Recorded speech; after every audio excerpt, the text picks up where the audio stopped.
দর্শক, আমরা এখন ফ্যান্টাসি কিংডমের একটি অন্যতম জনপ্রিয় রাইড যেটির নাম হলো তাল বেতাল, এই রাইডটিতে উঠবো আর আনন্দ উপভোগ করব। তো চলুন আমরা এখন এই তাল বেতাল রাইডটিতে উঠবো। আর তাল বেতাল রাইডটিতে ওঠার আগে অবশ্যই আমরা বলে রাখি যে এখানে কিন্তু বাচ্চাদেরকে অ্যালাউ নেই।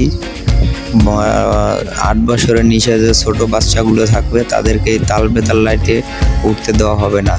তো চলুন আমরা এখন তাল বেতাল রাইডটা উপভোগ করব।